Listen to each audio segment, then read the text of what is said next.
Bienvenue sur Radio Main Opposé, votre chaîne 100% gardien. Nous sommes au cœur de notre Club par Club, notre série de l'été sur les gardiens de Ligue 1 pour préparer sereinement la saison 2020-21. Et pour cet épisode, nous partons du côté de la place du Ralliement et du stade Raymond Kopa afin d'évoquer les gardiens du SCO d'Angers.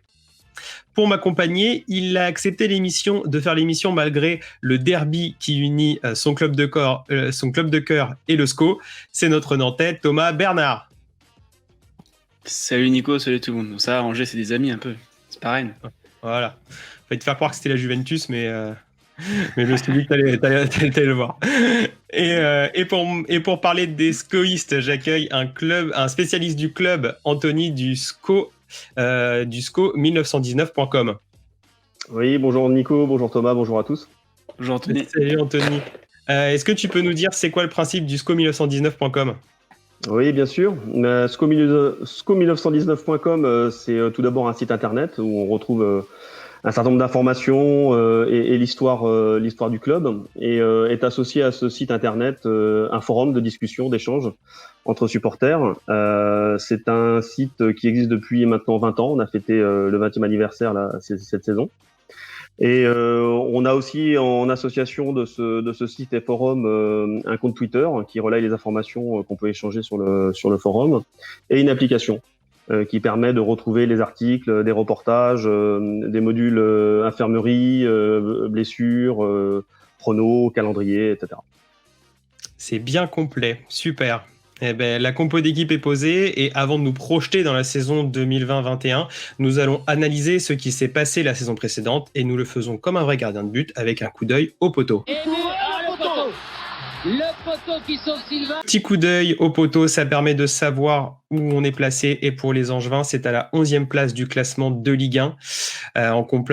En complément, il n'y a malheureusement pas eu vraiment de parcours en Coupe de la Ligue avec une élimination rapide en 16e de finale face à Amiens et en Coupe de France par les voisins rennais après avoir battu Dieppe, cœur avec les doigts, ma ville d'origine. Anthony, une question assez simple, es-tu satisfait de la saison angevine ? Oui, disons quand on revoit le classement, c'est un classement qui est tout à fait honorable pour le SCO. On a quand même une petite pointe de frustration finalement, c'est de ne pas avoir pu aller au terme de la saison parce que on était revenu sur une bonne dynamique après notamment avoir battu notre dernier match, c'était d'avoir battu Nantes. Désolé Thomas. On pouvait espérer encore grappiller des points. On avait des clubs qui étaient à notre portée ou en tout cas qui sont, comme on dit, dans notre championnat. Et on aurait pu peut-être aller gratter quelques places pour rentrer vraiment dans le top 10. Après, au niveau des parcours des coupes, forcément, c'est un petit peu décevant, notamment en Coupe de France, qui est une compétition qui nous tient à cœur à Angers. Finale en 2017, c'est ça ? Ouais, c'est ça. Et en fait, cette finale, elle est restée vraiment gravée dans le cœur et la mémoire des Angevins. Et je pense que tous les scoïstes n'ont qu'une envie, c'est de retrouver le Stade de France, de retrouver les émotions incroyables qu'on a vécues là-bas, même si la dernière émotion était un petit peu douloureuse avec ce but contre notre camp à la dernière minute. Mais de voir le Stade de France rempli de 40 000 Angevins, toute cette ferveur qu'il y a eu autour du club, c'était juste incroyable. Donc on a envie de regoûter à ça. Et justement, tu évoquais la dynamique angevine. Ce qu'il faut comprendre, et ça va aussi nous aider pour les gardiens, c'est que vous avez fait des séries de 4 victoires, puis 4 défaites, puis de nouveau 4 victoires lors de la saison. Oui, c'est vrai. Je ne sais pas trop comment l'expliquer, en fait, ces sortes de séries d'à coup. Je pense que dans un championnat qui est long, il y a toujours des petits effets de cycle. L'important, c'est quand on est dans un cycle positif, d'essayer de le maintenir. En tout cas, je sais que c'est un discours du coach, que d'essayer de faire, de poursuivre en fait les séries positives. Et quant aux spirales négatives, l'intérêt, c'est d'essayer de les arrêter le plus vite possible. Alors après, ça peut défendre aussi des adversaires contre lesquels on joue. Il y a des clubs de plus grande valeur que nôtres. Et par contre, voilà, on a toujours réussi à rebondir après les passages un peu plus délicats. Quand on regarde la saison, on s'est toujours maintenu dans la première moitié de tableau. Il y a qu'à la sortie de l'hiver où ça a été un petit peu plus difficile avec cette série qui nous a fait mal. Et donc là, juste avant le confinement, on arrivait à sortir avec une succession de matchs positifs. Mais je sais pas si tu te souviens, Nico, de la saison passée, mais on avait démarré aussi par une série de 3 défaites, puis de 3 victoires d'affilée. Donc voilà, c'est vrai que le SCO, c'est un petit peu un club de série. Donc en espérant que les positifs soient toujours plus importantes que les négatives. Tout à fait, avec l'éternelle question du recrutement et est-ce que Angers n'a pas trop vendu cet été? Peut-être qu'elle se posera aussi encore en début de saison, on verra. Côté gardien, il y a aussi quelques incongruités en Ligue 1. En plus de ces dynamiques, en effet, Angers a la 9e défense, mais presque le record de clean sheet avec 11, donc tout proche du champion lillois à 12. En revanche, Ludovic Butel, le gardien angevin, est le 18e en termes d'arrêt, avec seulement 63% d'arrêt. Ce qui veut dire que une frappe sur 3, plus ou moins, rentrait. Et même le dernier au classement des notes l'équipe, avec 4,77 sur 10. Première question sur les gardiens. Je vais continuer avec toi, Anthony. Comment cela se fait que vous avez réussi autant de clean sheet avec un gardien qui fait aussi peu d'arrêts? Mais je pense que déjà on a une défense qui se connaît bien, qui est au club depuis très longtemps, qui est une charnière centrale entre Thomas et Traoré qui fonctionne depuis longtemps et avec efficacité. Donc quand cette défense est bien en place, que le milieu de terrain aussi permet d'assurer ce premier rideau défensif et que notre gardien est bien concentré, je pense que voilà, ça faisait un bloc équipe assez redoutable à percer. Donc voilà, c'est comme ça que j'expliquerai ces nombreux clean sheets. En plus, je sais que c'est quelque chose, c'est toujours le petit challenge au sein du club de réussir à finir un match sans prendre de but. Donc sans doute que cet objectif, quand il est poursuivi, il permet à l'équipe de se concentrer là-dessus et donc de réussir de bonnes performances sur cet aspect-là. Et tiens, un dernier point statistique, et ça confirme également ce que tu dis, le SCO est le 4e en termes de tirs concédés. Ça veut dire qu'en fait, vous concédez également peu d'occasions. Oui, mais ça, c'est vraiment la patte du coach Moulin, que de faire en sorte de rendre injouable en fait l'équipe du SCO pour nos adversaires et de partir du principe que plus on limitera le nombre de tirs, moins de risques on aura de prendre des buts. Donc je sais que tactiquement, c'est un point sur lequel l'équipe travaille énormément. En effet. Et donc, je me tourne vers toi, Thomas, qui a analysé un petit peu le jeu de Butel cette année. Comment tu peux expliquer ces contre-performances individuelles de Butel? Bah, déjà, ce qu'on peut dire, c'est que je pense que depuis qu'il porte les couleurs du SCO, c'est sa plus mauvaise saison avec Angers. Il y a plusieurs explications quand on analyse un peu sa palette technique. Moi, ce qui m'a marqué, c'est ce manque de vivacité dans les appuis au niveau des déplacements, ce qui fait qu'il est rarement dans le bon rythme de l'action.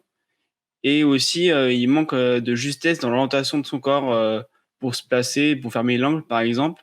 Pour un peu illustrer mon propos, il y a le match aller de Nantes-Angers, justement, où il y a le but de Blas. C'est une frappe à peu près, il est à 23 mètres, 20 mètres dans l'axe, Blas. Frappe un petit peu flottante. Ouais, flottante, mais pas très compliquée en soi. Mais pas très compliqué, on est d'accord. Pas très compliqué quand on se place bien. Parce que si on décortique un peu l'action, donc moi j'ai analysé plusieurs fois au ralenti, parce qu'en direct c'est un peu compliqué pour voir. Quand tu fais arrêt sur image, tu vois, par exemple, ses jambes ne sont pas au sol, il est accroupi. Il n'y a aucun genou au sol. Donc en fait, il manque de stabilité au niveau de sa posture. Donc il est un peu plus friable, fragile. Il subit davantage d'action. Et également le fait que ce mauvais positionnement des jambes et des appuis, il positionne mal aussi ses mains. Et du fait qu'il soit pas assez stable au niveau de sa posture, il subit l'action et ses mains sont pas assez fermes. Et le ballon passe assez facilement et il y a une faute de main de Butel. Même si les conditions climatiques lors de ce match-là n'étaient pas très aisées avec le vent, la pluie, la frappe de Blas aussi qui plonge au dernier moment. Mais un meilleur positionnement, une meilleure observation de la situation aurait facilité l'intervention de Butel. Et il y a aussi le match du 6-0 face à Lyon, où sur plusieurs buts, alors pas les 6 buts, mais j'ai noté au moins 2 buts vraiment où il y a une erreur flagrante de sa part, ou un défaut, on va dire plutôt. Il y a le but de Depay, il me semble, où il y a un problème, il ferme mal son angle. C'est un angle fermé et il laisse complètement son poteau ouvert et il plonge et le ballon il passe en dessous son bras ou quelque chose de la sorte. Et lors de ce match, à plusieurs reprises, moi c'est les appuis qui m'ont dérangé chez lui. Il était beaucoup de temps sur les talons, donc sur les talons il y a moins de réactivité et il a subi plusieurs fois les actions avec des ballons qui passaient entre ses jambes notamment. Donc ouais, c'était des problèmes de déplacement de ses appuis, etc. Problème d'orientation. Après, le jeu au pied n'a jamais été son point fort, mais là, il y a beaucoup plus de déchets. Après, le jeu long est un peu mieux. Mais là, je pense par rapport à ce qu'on a connu de Butel ces dernières années avec Angers, c'est pas la meilleure saison qu'il ait faite. En effet, et toi Anthony, alors pour compléter ce que tu dis Thomas, moi je l'ai beaucoup vu sur certains buts. C'est un truc tout bête, mais imaginons il y a deux joueurs qui arrivent avec quelqu'un qui fait un centre pour un autre et que tu peux peut-être intercepter en plongeant. Par moment, il était presque en démission. Sur certaines actions, et généralement quand on fait ça, c'est soit on n'est pas capable, et c'est peut-être le cas quand tu disais la lenteur sur les appuis, soit au niveau psychologique on y est un peu moins que dans d'autres saisons. Il y a les deux, je pense. Ouais. Qu'est-ce que t'en penses toi Anthony par rapport au côté psychologique de Butel cette saison? Oui, je suis d'accord avec vous deux et je trouve que l'analyse de Thomas était très juste dans l'analyse des matchs là qu'il vient de donner. Et c'est vrai on ressentait nous le public de l'extérieur cette forme de doute en fait qu'avait Ludo cette saison. C'est d'ailleurs un sentiment un petit peu désagréable parce que c'est un gardien qu'on aime beaucoup à Angers et on le sentait parfois un petit peu en délicatesse avec ça, à cette perte de confiance. Et chez un gardien, c'est terrible d'avoir cette perte de confiance. Et moi, je me pose la question de savoir si effectivement, à 37 ans, il a plus forcément la même tonicité sur ses appuis, les mêmes réflexes. Et peut-être que ça le faisait gamberger, ça le faisait douter. Et au final, on voit le résultat, c'est que effectivement, il y a eu des buts dont on, sans dire que c'est de sa faute, mais dont on a pu supposer qu'il aurait peut-être pu faire mieux. Ça avait commencé en plus avec et ça fait toujours mal à un gardien, le fameux coup franc côté ouvert à Bordeaux. Même si le coup franc est fort, il finit poteau rentrant, pour moi c'est très compliqué de la sortir, mais tu prends quand même côté ouvert. Ce qui fait que tu peux te dire, mince, ça fait toujours désordre. Ouais, tu parles du tout premier match contre Bordeaux. Je crois que c'est Depréville qui, c'est un coup franc aux 20 mètres. Alors les coups francs aux 20 mètres, c'est un peu un penalty, mais là il met poteau rentrant et pour moi, j'ai regardé l'action, je me suis dit bon, ok, peut-être que je sais pas, Neuer il la sort si tu veux, mais elle fait poteau rentrant, elle est forte, mais c'est côté gardien. Ouais, c'est vrai que dès le premier match, ça donnait une tonalité un petit peu inquiétante. Alors c'est sûr que la performance après de l'équipe sur ce match-là a complètement balayé ce but, mais oui, je suis d'accord avec toi. Ouais. Très bien. En tout cas, merci pour cette petite rétrospective de la saison passée. Maintenant, il est temps de se plonger dans la saison à venir avec le plongeon. Oh oui, Greg, il la sort! Oh oui, mon opposé Richard. Et on se plonge dans la saison 2020-21 avec les gardiens du SCO. Et quand on regarde l'effectif, il a changé avec l'arrivée de Paul Bernardoni en provenance de Bordeaux pour 7,5 millions d'euros hors bonus. Président Anthony, qui vient renforcer les rangs angevins. C'est le plus gros transfert du club, donc on va évidemment en reparler. Bernardoni, 23 ans, 1m90, il a signé jusqu'en 2024. Ludovic Butel est resté en tant que numéro 2, dernière année de contrat cette année, 37 ans, 1m88. Et il y a toujours Daniel Petkovic, 27 ans, 1m94, monténégrin, qui est là jusqu'en 2022. Pour compléter également ce tableau, on a également Melvin Zinga, un jeune du Havre qui a signé en juillet 2020, qui vraisemblablement sera là pour jouer en réserve. Et on a également Anthony Mandrea qui est parti à Cholet, qui a quitté le SCO cet été. On va commencer du coup, juste avant de commencer, l'entraîneur des gardiens, c'est toujours Arnaud Lucas et le coach Stéphane Moulin. Ça n'a pas bougé. Et pour commencer donc les différents débats qu'on aborde dans ce plongeon, on va évidemment se poser la question: que peut apporter Bernardoni au SCO? Thomas, par rapport au profil de Bernardoni, justement, en quoi ça peut être un plus pour l'équipe? Ça peut être un plus parce que déjà c'est un potentiel, donc tu peux l'avoir sur 2-3 ans, alors que Butel s'inscrivait davantage en fin de cycle. Au-delà, déjà c'est une personne humble aussi, Bernardoni, dans un vestiaire c'est toujours bien d'avoir une personne comme ça aussi, faut pas le nier. Après, techniquement, en tant que gardien, malgré sa grande taille, il a des très bonnes qualités de réflexe. Et moi, je suis souvent impressionné par ses appuis, justement, quand on parlait de Butel tout à l'heure, où là, il est très vivace. Et pour un gars de sa morphologie, assez longiligne, c'est assez rare d'être aussi bon sur sa ligne. Il apporte aussi dans le domaine aérien. D'ailleurs, sur les appuis, c'est assez simple. Vous regarderez, il est tout le temps sur ses appuis. Ouais. Avec les mains comme ça. Alors, c'est les mains en bas, vu qu'il a des bras interminables, il est tout le temps comme ça, sur ses appuis en petits pas. Et même pour compléter, il y a une chose, c'est qu'il est toujours dans le rythme de l'action, j'ai l'impression. Et ça, c'est important. Au moment de la frappe, vu qu'il est tout le temps sur ses appuis et assez concentré, il part toujours au bon moment. Oui, et après, il est assez minutieux dans ses concentrations, comment se placer et les appuis. Après, c'est un gardien au potentiel, donc il y a des axes de progression. Il y a le jeu au pied notamment, même s'il a progressé depuis ses débuts à 3, où c'était vraiment à 3, c'était pas terrible. Là, il continue de s'améliorer au fil des années. Dans l'équipe, il évoque le fait que depuis 3 ans, il bosse individuellement ce jeu au pied.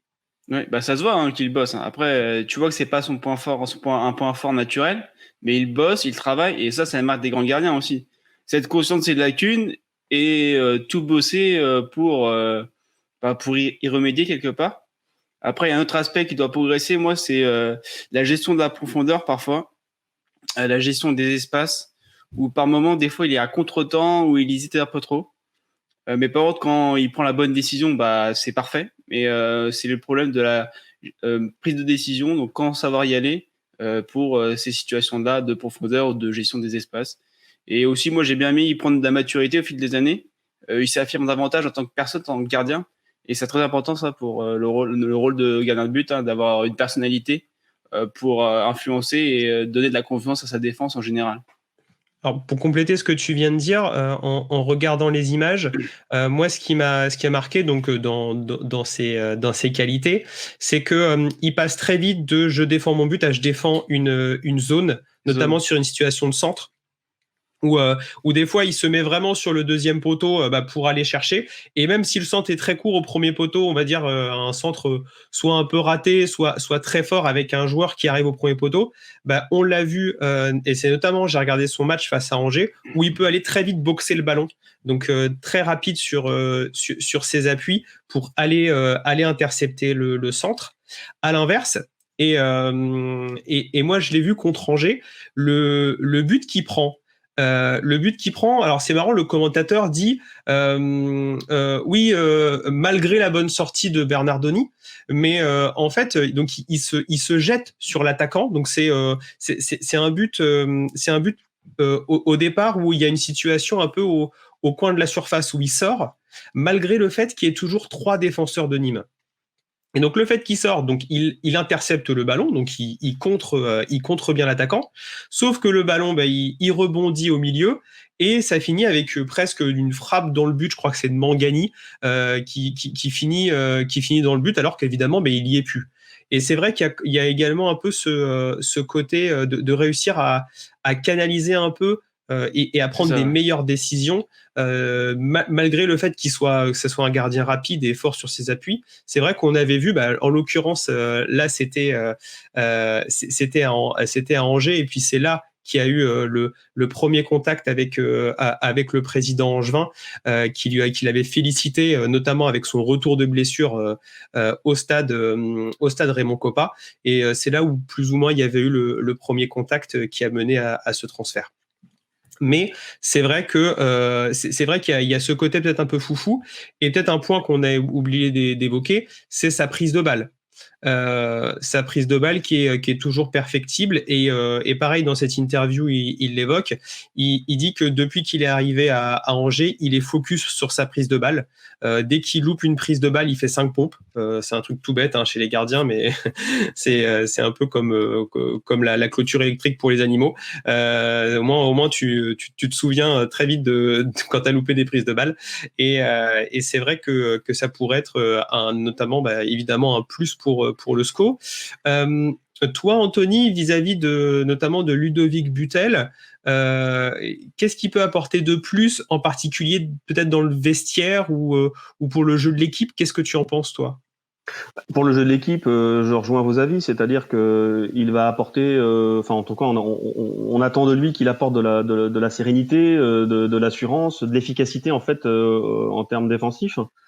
Qu'on se pose pas la question à chaque fois de savoir si est-ce que notre gardien il va avoir les bons choix ou les bons réflexes. Donc ça c'est très important, et qu'il soit aussi qu'il anime cette défense, qu'il en soit peut-être pas le patron, parce qu'on a déjà des défenseurs centraux qui sont un petit peu les patrons de la défense, mais enfin c'est lui qui va en tout cas les piloter, qui va organiser cet ensemble-là. On va pas se cacher, nous, l'arrivée de Bernardoni, c'est quand même une sacrée surprise pour les supporters du SCO. Franchement, c'est un coup énorme pour le club. C'est le plus gros transfert,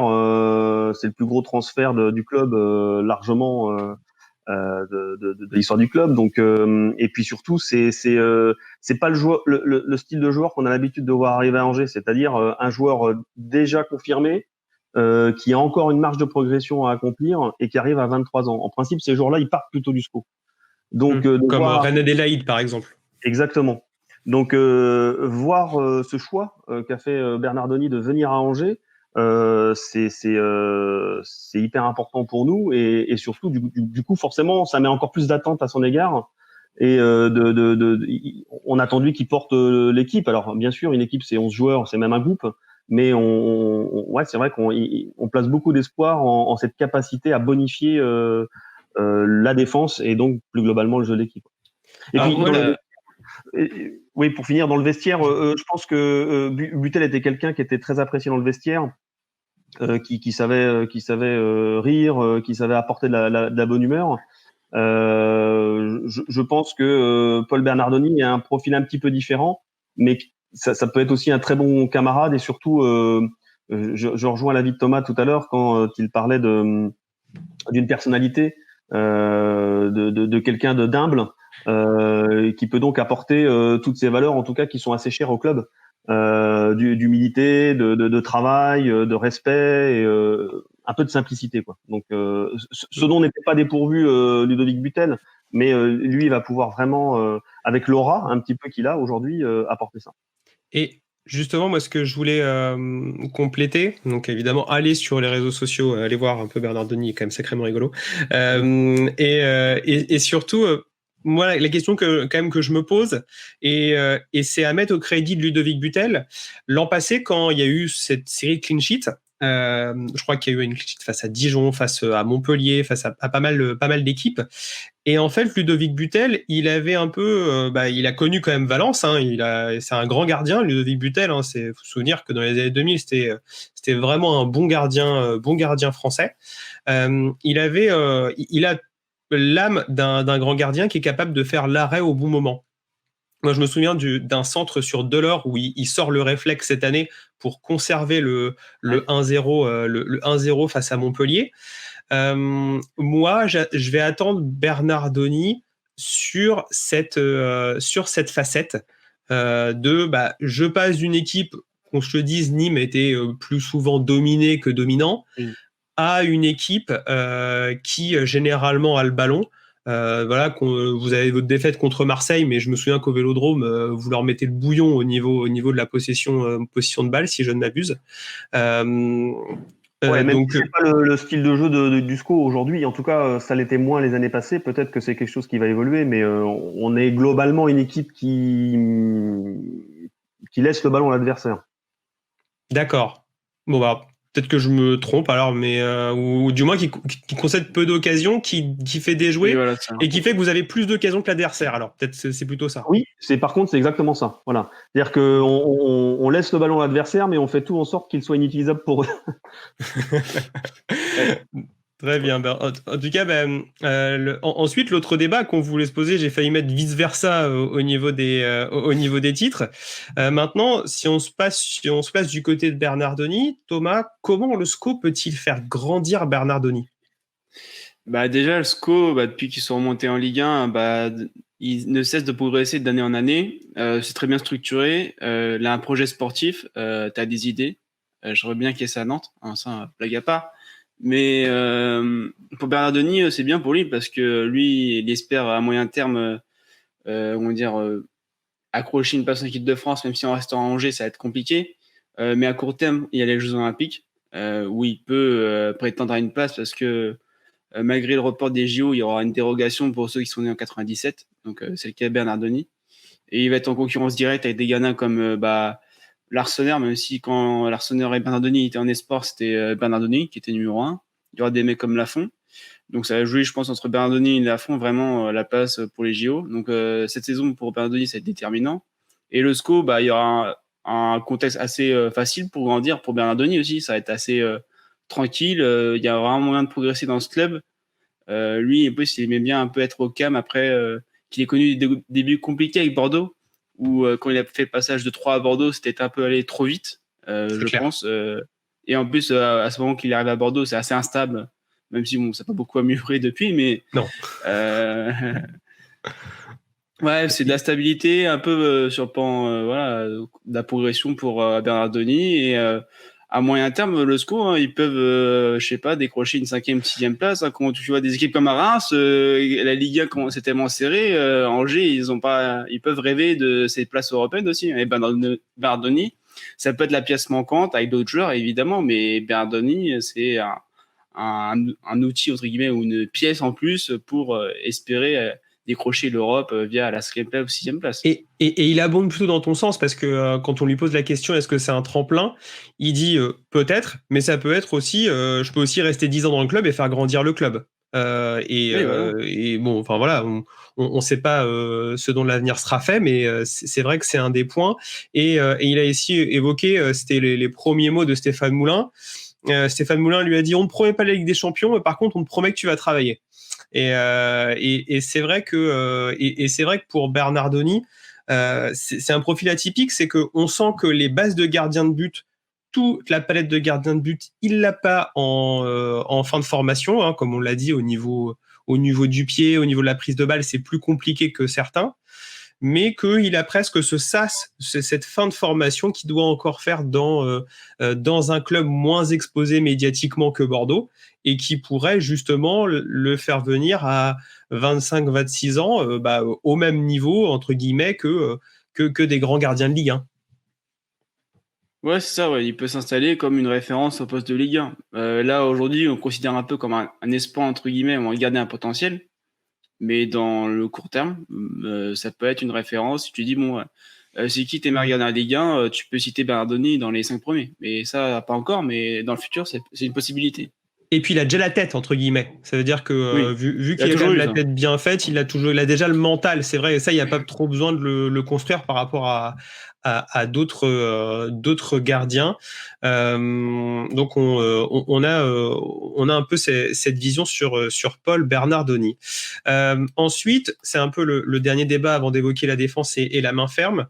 C'est le projet sur le 2 et 3e gardien, parce qu'il y a un petit peu embouteillage avec, on le rappelle, si je le remets à l'écran, Ludovic Butel en numéro 2 qui a choisi de rester. Vous pouvez le comprendre, 37 ans, un an de contrat, autant rester et finir son contrat.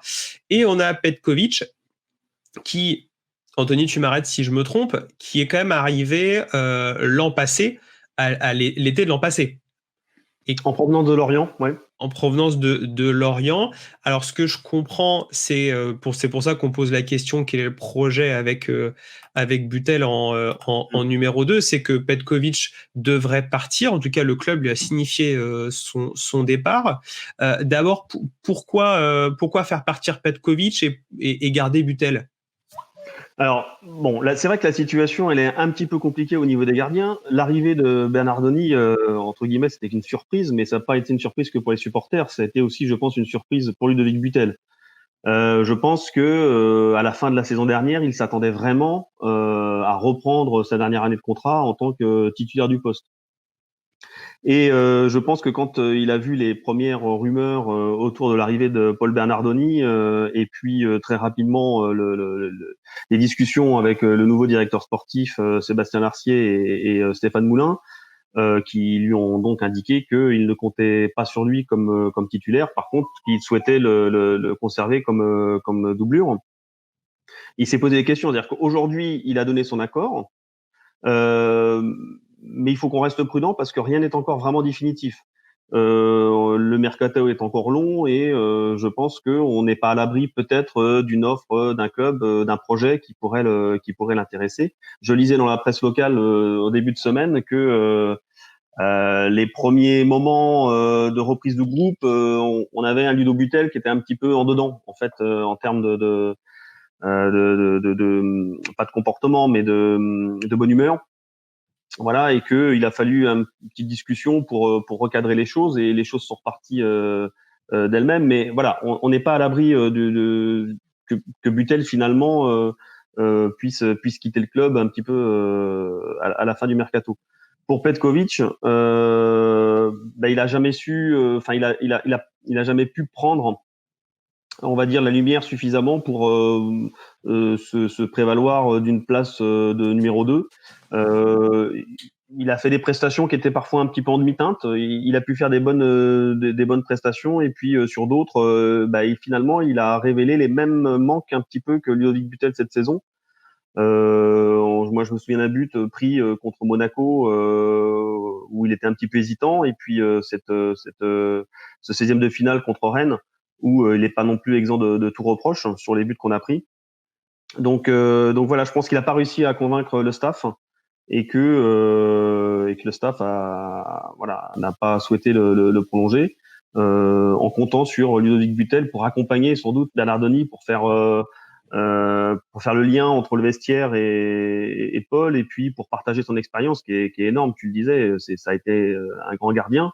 On se souvient quand même de Ludovic Butel comme l'artisan de la montée en Ligue 1 il y a 5 ans et puis son exceptionnelle première partie de saison, la première année de la Ligue 1 où il a été juste énorme et c'est ce qui lui avait permis de partir jouer la Ligue des Champions à Bruges ensuite. Donc voilà, on a vraiment besoin d'un Ludo Butel, de son expérience, de sa connaissance du club, de la ville pour accompagner Paul Bernardoni.